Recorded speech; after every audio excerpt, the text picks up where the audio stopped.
Dit niet. I think that this piece is the spectator.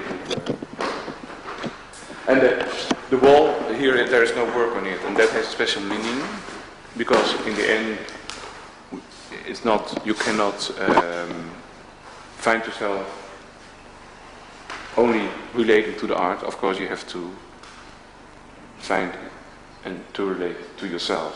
You can't talk and talk and talk about art. You cannot go on with looking at art as a kind of excuse to forget yourself. At the end you must find yourself. And this wall is totally empty. That's why it said, and the spectators. It's more or less like the spectator must realize he's now standing for a wall. Perhaps it's a mirror. He must look at himself.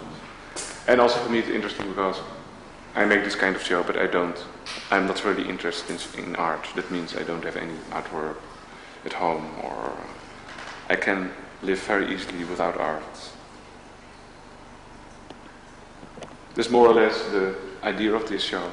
So in the end, the ornamentation is even for me a kind of what? Kind of. It's taking away the art. The art. It's deconstructed. Yeah. Really, literally deconstructing. There's nothing left. I think it's a beautiful text on the wall and the spectators. So you are confronted now with your own questions, your own. And of course, like in the catalogue, we try to deconstruct everything you think about art, everything you know about art, everything you write about art. I write so much about art, you write so much about art, and you write that kind of stories that people want to read, and you give it them, and you know that in a sense you're right, in a sense you're a liar. And this show is about trying to deconstruct all your peculiar... Well, you could see that really in the catalog when you take apart, you've appropriated all the criticism, you put it all together, and it seems to make perfect sense. Yeah, that's funny. Right? But it doesn't make any sense at all. Yeah. That's what, and also what we did with the catalog we tried to, and it didn't succeed in that sense, because if we could have done it well, we had. But we tried to give that idea of a computerized or a TV monitorized image. That's why it's long. Uh-huh. This is more or less the idea of the show. So would it have been better if there were no Americans in the show? No, that's important. It's all my friends, and I really wanted to have those Americans also in the show, because Dan and Kim and Glenn. No, it's very important that they are in the show, because otherwise it looked like it's a European who comes here and who tries to do something without knowing what's going on.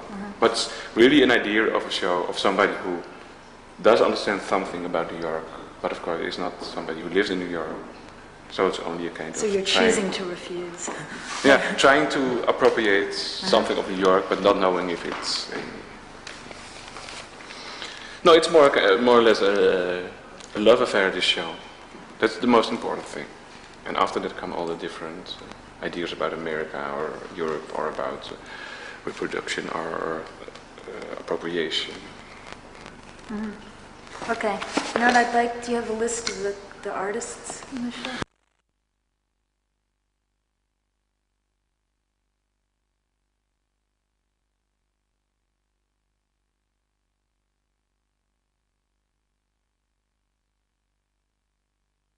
I told him that this wouldn't be a lecture. Now, you may well ask, when is a lecture not a lecture? And in my case, the answer is very simple. When it was written as an introduction to a catalogue of an exhibition, it was about 6 months ago that 3 extremely courteous and polite Japanese colleagues came to my room at the Warburg Institute and asked me whether I would undertake writing the introduction. Wil je niet roken voor de camera, Ka? Sorry. Here's the callback Gerald Vanderkaap, V-A-N-D-E-R-K-A-A-P. Ask him to call me back today. It's important because I leave tomorrow. Hier zijn we in de Daniel Newburg Gallery. Zo dadelijk gaan we een interview doen met Collins in Milazzo. Deadline. Oh, I think I remember. When Ja, wees nog zuinig met de Nee, wij stellen jou daar een vraag. Je kan gewoon met haar gewoon... Ja. I want to throw my cigarette. Or maybe it's easier to... Yeah, that's it.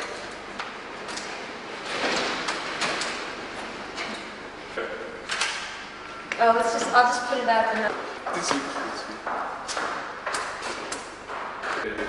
Wait, we can't do this because my pen isn't working. But you can... No, I can't. Dames en heren van de radio-rotting. De totaalnieuws slaat het in aan het abonnement. Je moet niet te dichtbij. Nee, je moet gewoon even met haar praten. Well, they Newburg asked me to do that show.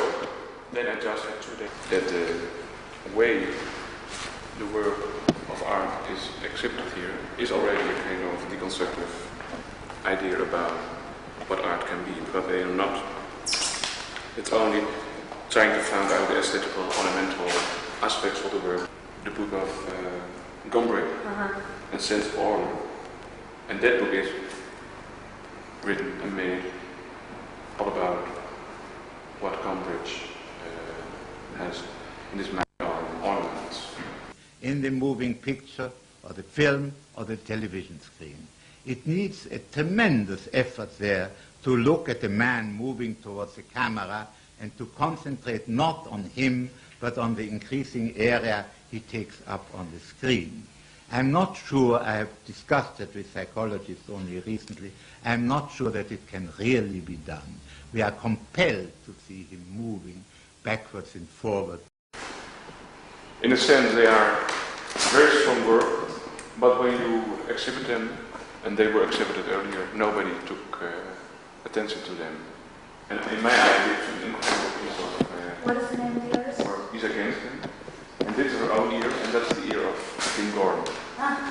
And that's, if you talk about Europe and America, that's what this show is about. Then it's those two friends who have this wall.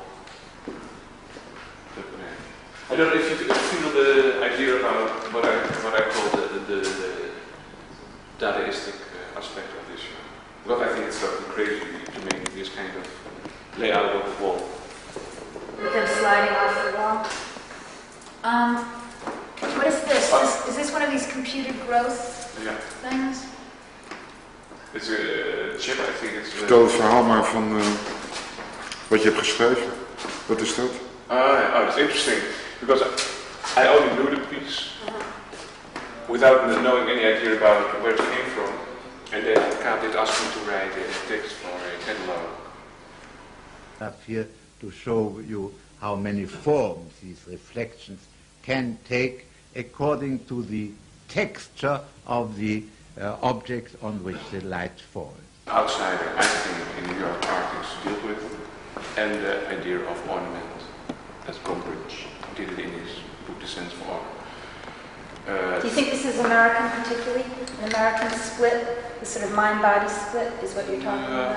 In the sense, in New York especially, I think. I can imagine that in other cities in America it will be different. But in New York it's so clear that they really try to find out here a way of working with art. But it's not only with art, I think it's with the whole culture that can supersede all the different minorities, all the different racial groups, all the different nationalities. That they really fight and they really try to formulate that kind of all-American art that has nothing to do with the background of everyone in the world. Of course, Warhol is the most radical person in that sense. So is that an aesthetic or an anti-aesthetic? It is a, I don't know, both, but especially I think a political and a aesthetical thing. How do I relate to that different kind of point when Daniel Newburg asked me to do the show? I can only relate to my own position. Friends or who know me or who know that I like the work. To if they could collaborate in this show, And I only asked them because they were like my friends. I said, later you will see what I mean with all what I want from you. And then most of the artists answered my question and said, it's okay, and we put in a word, or I hope it's possible when you're in New York to see some work of mine. Because of the tradition of Dutch design, or I don't know why, but it seems very Dutch. Bourgeois culture, so there's not such a, it's very physical Dutch art. I don't know why. It's very Dutch. Yeah. And most of the artists are not Dutch who are here. So I don't know if I can... Is that a coincidence? Huh? It might be a coincidence. Is it a coincidence? I don't know. Yeah, I can answer that question. High culture and low culture. Okay, that's good.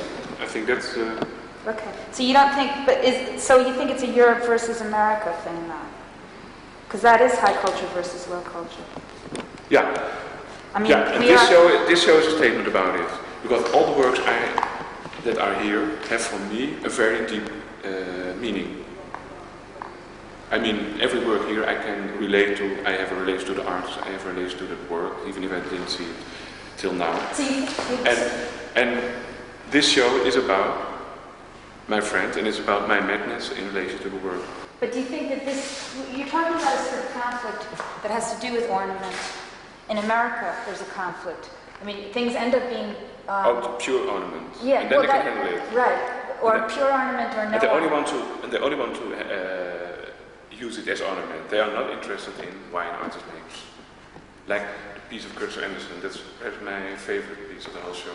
It's where we make very easily the assumption that these rectangles, which are simply placed next to each other, continue underneath the other rectangle, so that we have a spatial three-dimensional configuration where in fact we have a two-dimensional array of rectangles. And it's a piece that's I think 2 years old, and the last piece that Warhol did was also a very religious piece in Milano, and in the last show of Dokopil in Sutherland Gallery, there was a big two Christs, and I think that Curtis Anderson is trying to give an idea about a very deep-felt humanistic art. But let's say the public that comes here and is not related to the work of Curtis Anderson can't see. I can't. You must.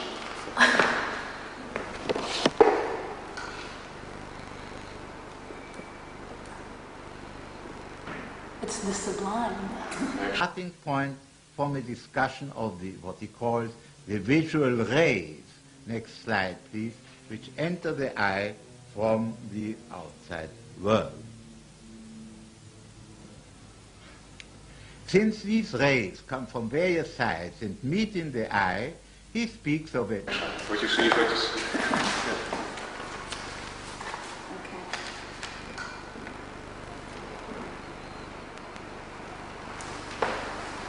But in America, there seems to me that idea of humanistic art, there's really a conflict about that, I think. It's really? There's a tremendous conflict about making a humanistic art. It's like it's forbidden somehow. Exactly. I mean, and so, I agree with you. And so the texts are from the E.Gombrich book, and there are Gombrich's own quotation, but also quotation he uses from other people. In this show, to make a kind of layout as we did in the Scene magazine, or as we did in the Museum Journal, to get an idea about showing art as a commodity, and also as a total superficial. that makes it art. When it's reproduced, it's art. Exactly. That was the idea that here in America or here in New York, they relate to art in that way much more confident.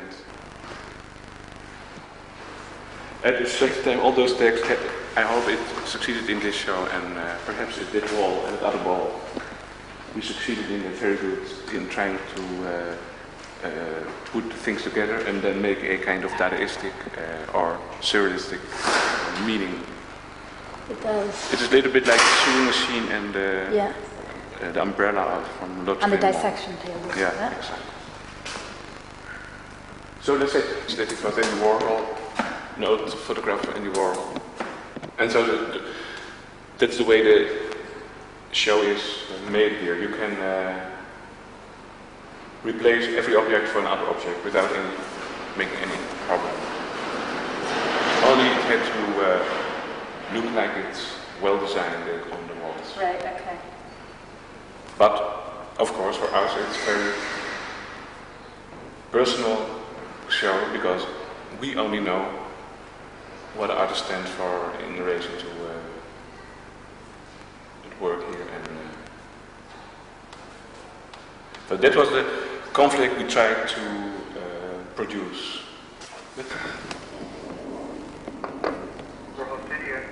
Hi, this is Gerald van der Kaap. I'd like to talk to Don Monroe. Excuse me? I can't understand. I'd like to talk to Don Monroe.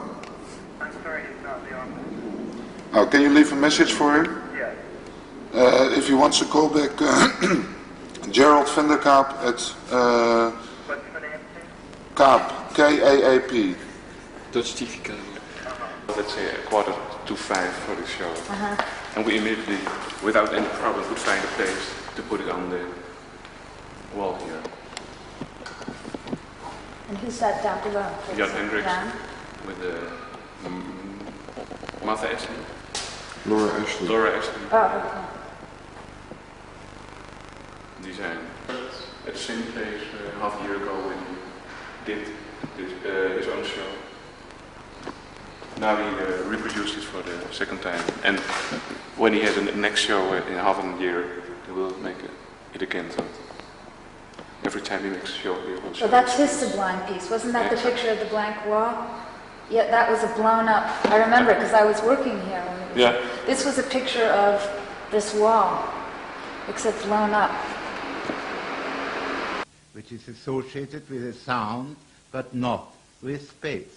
It sits comfortable on the flat surface of a page and is seen against a neutral background. Imagine a string of such ovals. Next slide, please. Might well be a part of a decoration, in which case, again, it will lack all spatial implications. He took a picture from the book The Sensible Order, one of those reproductions. He let it blow up and put it in color. And from you can see how the dots who made this photograph can be seen. And he made it in color, and now he made a artwork out of a reproduction of an artwork. So it's all recycled. Is there any Warhol in here? No. No, of course not, because then it's too easy to recognize what's going on here. But we made, of course, we thought of this world as a world to show them their insecureness.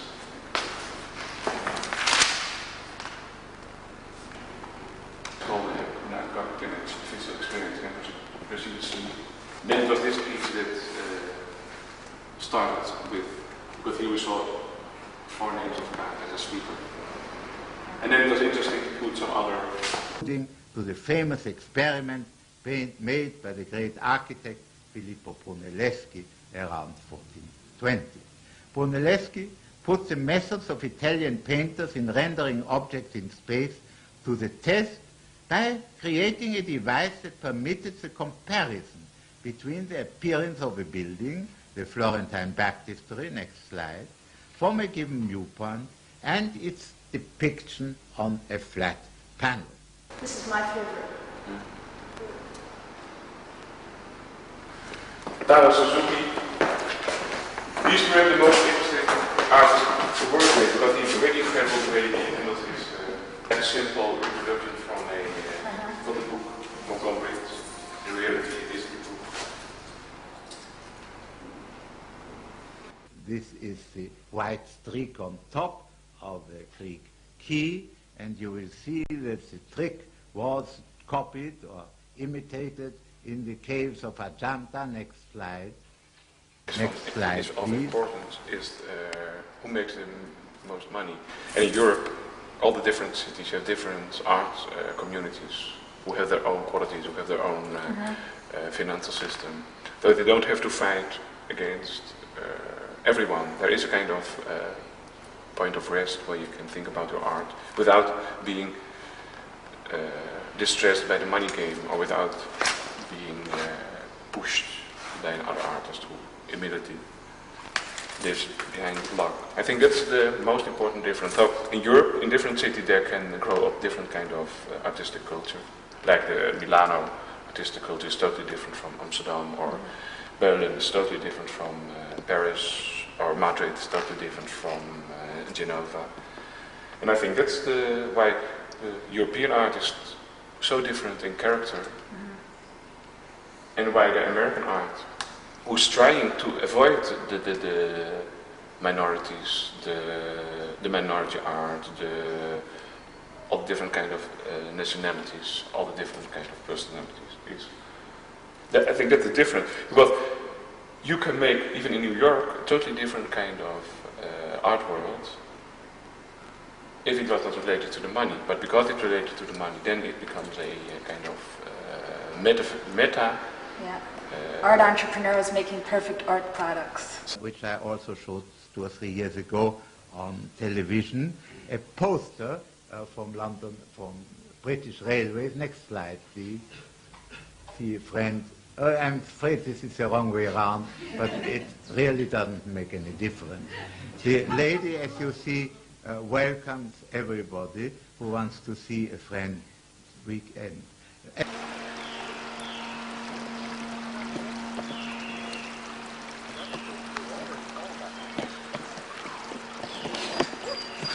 Hey man, what are you doing?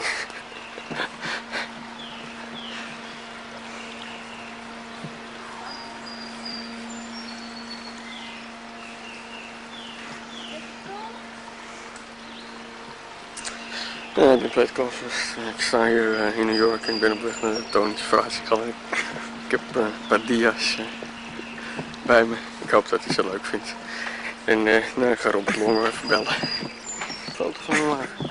Eens even denken hoor.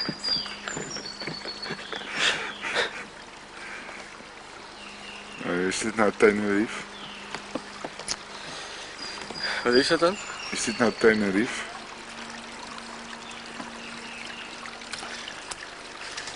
Kun je dit Wacht eten? even, wacht even. Even disgroeven. Something like that. Yeah. And of course, because when you make a stroll in the city like yesterday, and every street has its own community, its own festivities on the street, and you see all the different kinds of culture so vividly. But when you look at the official art world, it's only one idea about how the art in New York should be, and that's very strange. Because What does it look like? It looks like design. It's more. it looks like design. It looks like It's a product. It's a commodity. A commodity, and it yeah. must reflect the idea that the American way of living is the best way of living because there's the most money involved in, and it's the best material that they use. And big, of course. There's no eye for art that is small or just is. As for instance, in this interlace ornament, where we are compelled to see the threads or ribbons as going behind and in front of another, but this is an assumption we make, as it were, for simplicity's sake. Sometimes this assumption is really rather striking. Next slide. Made in studios that have not a measure like the studios have here in Soho or in New York.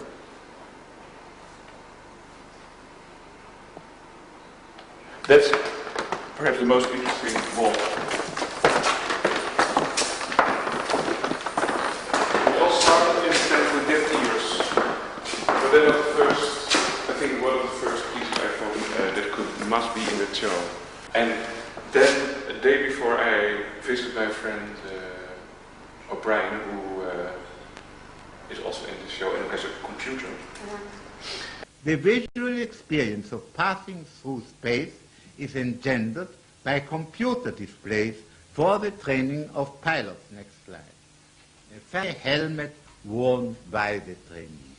Describing these technical miracles, the author, Ralph Norman Harbour, concludes with a telling remark that they can significantly advance understanding of how even earthbound human beings perceive their environment.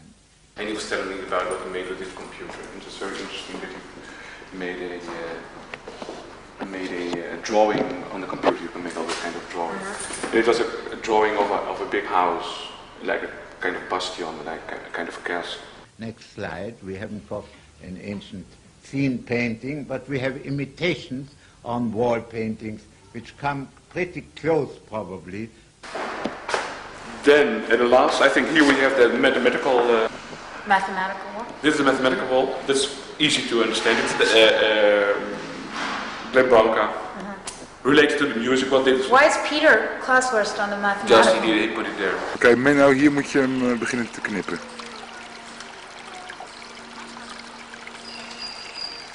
How about Tenerife? Can you eat it or what? What is it? Here ends the show. This is where it's all about. Or Maybe one day these technical developments will lead to the rise of a new art form. Thank you very much.